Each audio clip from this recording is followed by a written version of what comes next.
Hey everyone, it's Paul. Thanks for joining me today. Let's do this quick. I am busy. I have a lot of homework to do for school. So last Sunday and Monday, I took the days off doing whatever I wanted. And what I did was I read nonstop. Well, not nonstop, but you know what I mean. I read a lot on Sunday and Monday. Most of the things I am going to talk about, I read on those 2 days or finished on those 2 days. The first thing is Honor Girl by Maggie Thrash, a fantastic graphic memoir. One of my favorite things of the year. A young girl, she's about 15. She goes to summer camp and ends up having same-sex feelings for her older counselor. And it's this struggle between coming to terms with her identity, but also coming to terms with the fact that the person that she has feelings for is older and it is technically illegal. So she is 15, but the counselor is 19. And then later on, they meet when they're older to see if there's anything between the two of them. What I loved about this, it was honest and it was unapologetic. And it did not give the reader exactly what we wanted the whole time. It was truthful to the source and the real story. So that's what I appreciated about this story. I reread The Great Hunt by Robert Jordan. This was fantastic as well. I loved this sequel to The Eye of the World. This book here is the one I remember the most as a kid.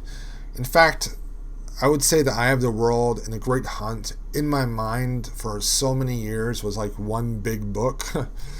But The Great Hunt, it was so good. Loyal is a great character. What I love about rereading this after I've read the entire series is I'm picking up on all these hints and foreshadowings and little tidbits of information that Jordan is just dropping throughout this series that leads up to something that happens much later in the series, and that is a treat. The Left Hand of Darkness by Ursula K. Le Guin. This is a science fiction book about an alien culture and exploring that alien culture.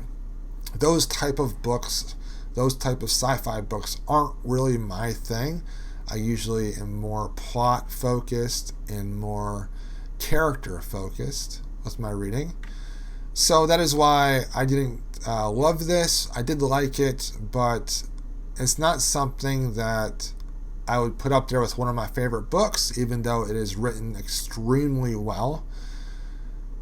The last fourth of the book, where they travel through the tundra and the ice for a really long time, for weeks on weeks, was really something, and that was a great part of the book. I enjoyed this, but I had to listen to the audiobook while following along in the physical book to keep my attention. So Buffy the Vampire Slayer, this is a new remake by Jordi Belair. It basically puts all of the characters that we love from the show and puts them in present times with a little bit of a difference between the characters.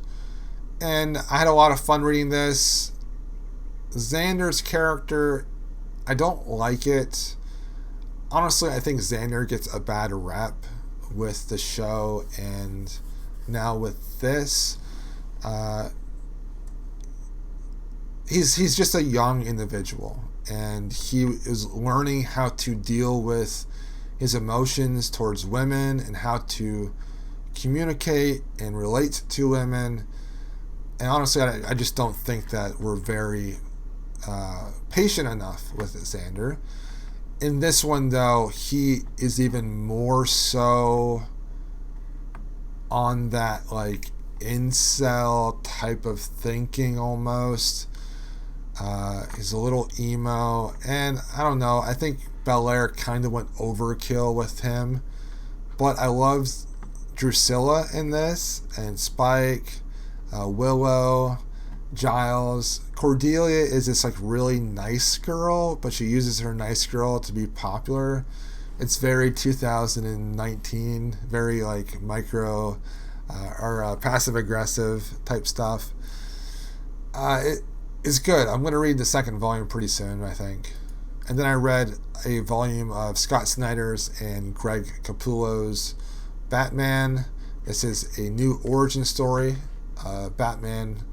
What I liked about this was Bruce Wayne and Alfred, they got like into fights a lot. And also, I like the idea of Bruce Wayne being a crime fighter before he became Batman, but then using the Batman fear to augment his ability to fight, because he didn't do so hot in this until he started putting on the Bat costume. I enjoyed this, and I hope to read more of it. I have most of this series still unread.